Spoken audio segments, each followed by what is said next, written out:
Dollar Tree always has such a great selection of blank canvases, and I have some new ideas on how you can use them in your crafts and your DIYs. In all of the projects today, I'm going to be removing the canvas material from the frame itself, and I wanted to show you a couple of different ways that I like to do that. One way is to use a staple remover. I got this one from my local home improvement store. I think it was either Lowe's or Home Depot.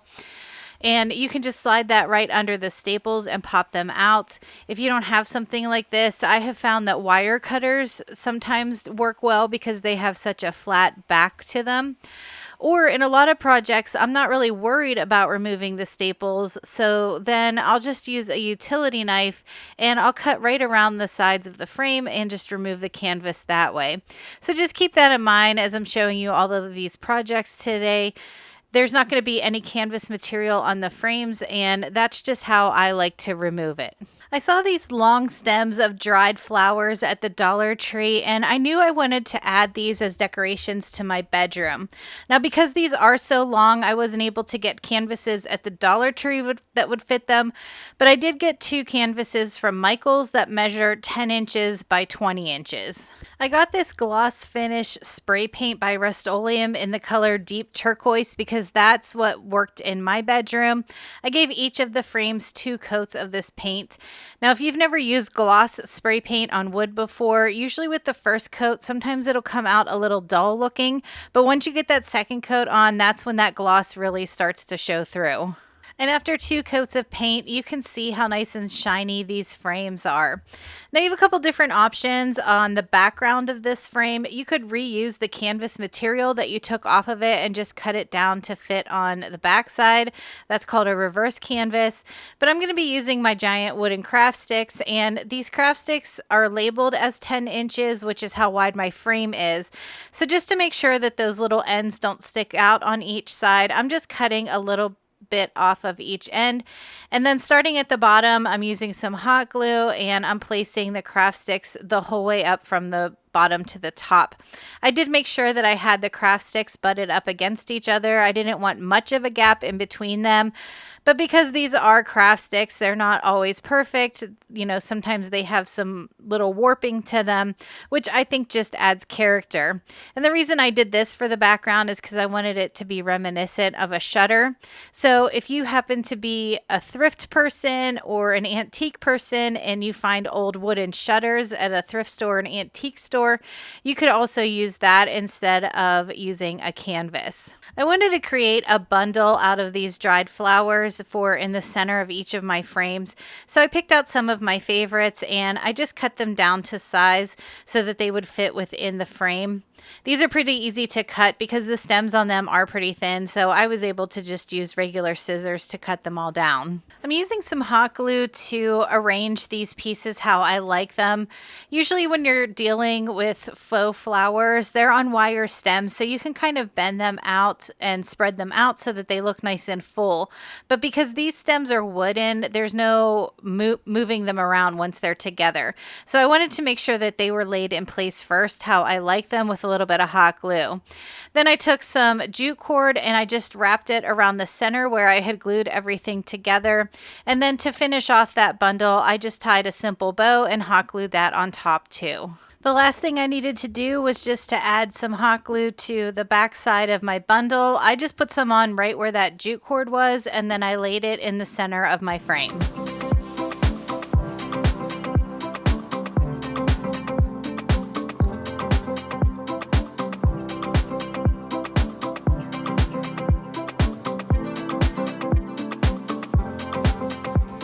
Adding decorations to your bedroom to make it cozy can really help with a good night's sleep.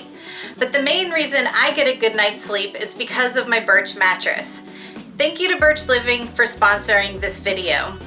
I'm really excited to tell you about this mattress because honestly, it has helped my sleep in so many different ways. If you didn't already know, I've been working full-time as a hairdresser for 27 years.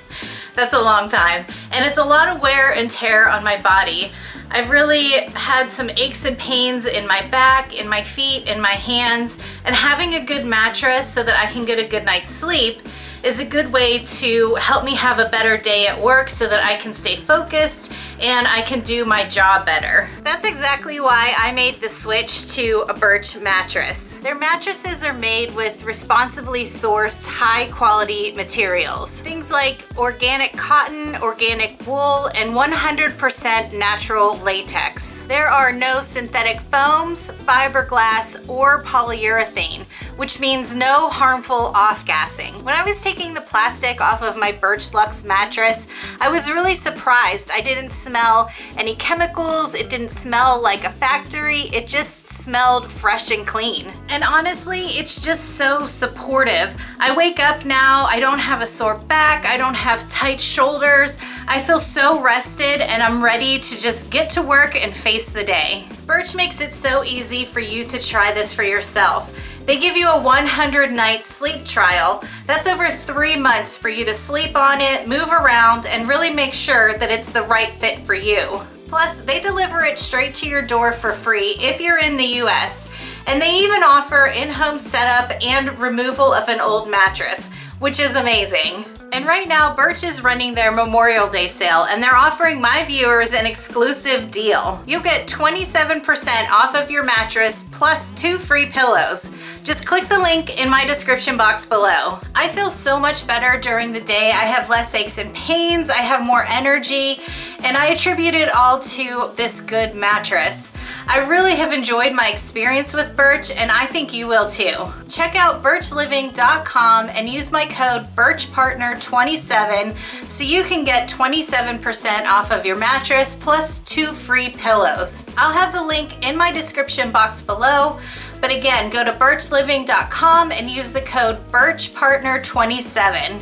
Thank you again to Birch Living for sponsoring this video. If you go down the photo frame aisle of the Dollar Tree, you can usually find some really pretty prints. I really think these are nice, but I think they're too small. So I'm going to be using a 12 by 12 canvas along with this smaller printed canvas to make a bigger piece. Before getting started on painting my frame, I needed to cut down a few craft sticks. I'm using these giant wooden craft sticks and I cut them down to 2 1/4 inches. If you're going to use smaller craft sticks, you might want to think about using 2 and just putting them side by side. For the picture that I had picked out, I wanted to paint my frame and my sticks white, but depending on what you pick out, you may want to choose a different color or even stain everything. I wanted to glue my sticks to my piece of art first before I added it to the larger frame. Now this little piece that I picked out measures 8 by 8, so that was pretty simple. I just took a Sharpie and on all 4 sides I gave myself a mark at 4 inches. Then just using some hot glue, I hot glued my stick to the back side of my picture and I made sure that the edge of the stick lined up with the inside edge of the frame. I did that on all 4 sides, and because this is a wrapped canvas, on some of the sides the material was lifting up a bit where I put the stick and I was afraid it would get a little wobbly, so I just added a little hot glue underneath the material and pressed that in place first before adding my stick. Now that my sticks are in place, I was able to add some hot glue to the front side of the sticks and then just lay them onto the back side of the 12 by 12 frame. This was an easy way to take a smaller picture and turn it into something bigger, and nobody would ever guess that it only cost $2.50.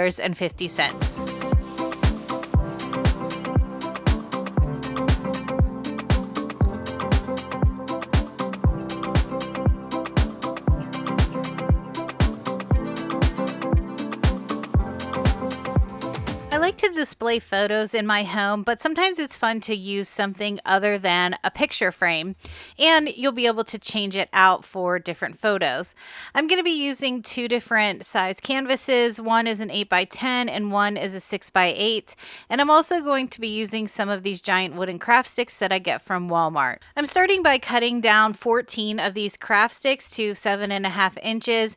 Now, if you've been hanging out with me for a while, you know I love to use my paper trimmer to do that because I feel like that gives me the most precise cut. I took 8 of those craft sticks that I had cut down and I'm just lining them up on the back side of the 8 by 10 frame.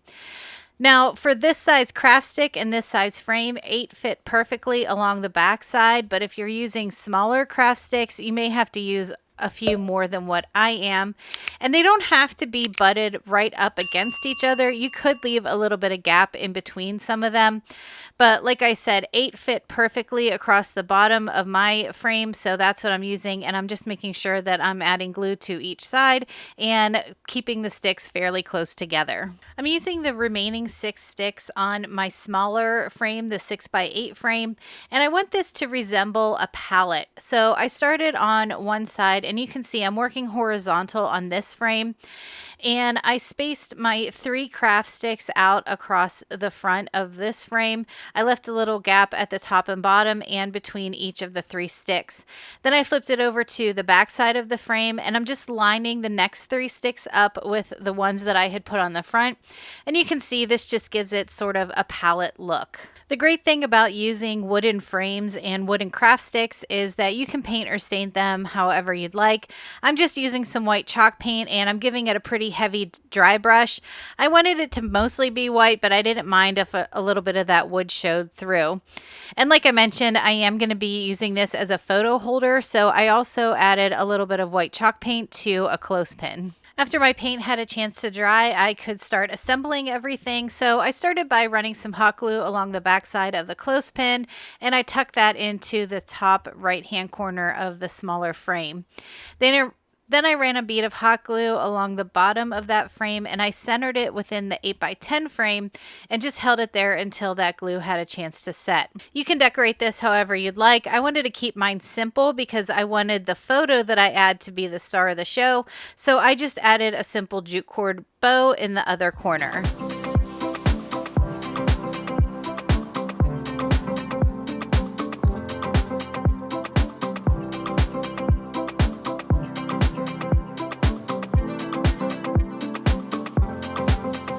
I'm using 2 of the 8x10 canvases and some wooden beads to create a really simple riser. This is one of those projects that comes together really fast. So if you have one of those days where you really want to get in the craft room but you don't have a lot of time, try something like this. I'm just using some green chalk paint, and I'm giving both of my frames one quick coat. After my paint was dry, I just took my sanding block and I went around the edges of the frames and in the corners to rub off some of that paint and let some of that wood show through. After Christmas this year, when everything was marked down, I was at Walmart and I found a wood bead garland in with the Christmas stuff that was really cheap, and it had 3 different colors of wood beads. So I took that all apart and I separated out the 3 colors, and that's what I'm using for around my frame. I'm just using some hot glue to put these beads in place, and like I said, I'm just alternating colors, but you could use all the same color if you'd like. The only thing I want to recommend is as you're gluing them down, just make sure that the holes are facing up and down and not out so that you don't see them from the sides. Before adding my second frame on top of those wood beads, I needed to create a base. I'm using some scrapbook paper that I have in my stash, but this would also be a great way to use up some of the peel and stick wallpaper that they sell at the Dollar Tree. I cut down a piece of chipboard that was slightly smaller than my frame, so I cut mine down to 7.5 by 9.5. If you don't have chipboard on hand, you could also use cardboard or some poster board or foam board. Then I used some double-sided tape, and I just applied that all over the surface of my chipboard and laid it onto the back side of my scrapbook paper and cut off the excess. Then I took some hot glue and I ran it along the back side of my frame, and I just set my pattern paper down into it. Now I was able to put everything together, so I added a generous amount of hot glue to the back side, just around the outside where the frame is, and then I laid that on top of my beads. So like I said, this is a really quick and easy craft. I think the longest part of this was just waiting for the paint to dry.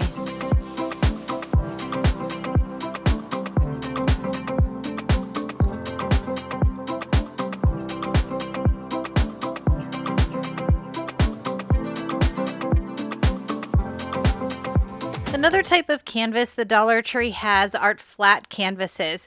They come in a bunch of different sizes, but I'm going to be using the 11 by 14 today, and you can see it's nice and flat. It's not stretched over a frame like some of the other ones are.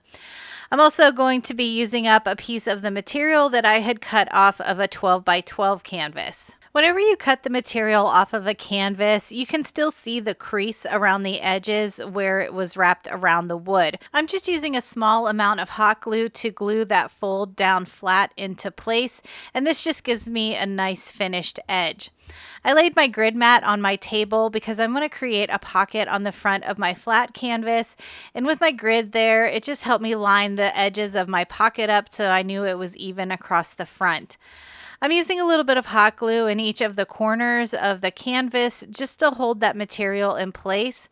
Then I flipped it over on the back side, and I was okay with how much excess material was on each side of the canvas, but at the bottom there was a little bit too much, so I just cut the excess off so that there was about an inch going the whole way around. Then I cut an angle in each of the corners to remove some of the bulk so that when I folded all of the flaps up, I didn't have all of that extra material to deal with. So you can see I just ran a generous amount of hot glue along the bottom, and then I folded that material up into it. On each of the corners, I did have to add just a little bit of hot glue to make sure that that material was nice and flat before folding in my sides. So again, I ran some hot glue on each side of my canvas, and then I just folded that material into it, and this is what helped create the pocket along the front. I'm going to be hanging my pocket up on my front door so that I can tuck some flowers in it. So I wanted to keep the decorating neutral on mine. I just used my Cricut to cut out a decal that says welcome, but you could add flowers to the front of your pocket or a nice big bow, anything you'd like. But like I said, I wanted to keep mine neutral so that I could switch out the flowers for the different seasons. Before filling up my pocket, I wanted to add a hanger, so I'm just using some jute rope along the back side. I added a little bit of hot glue, and then I just held that in place with some clear tape. I cut it to the length that I liked, and I did that on the other side. Now, like I said, I'm going to fill my pocket up with flowers. So for this spring and summer season, I'm just using some eucalyptus that has a little tint of purple to it, but I'll be able to switch it out for Christmas and fall and different things like that. Another idea I had for this pocket was if you are in a household with multiple people, this might be a good way to organize your incoming mail. You could make a pocket for each person, and you could put their name or their initials on the front, and then that way they know where their mail is.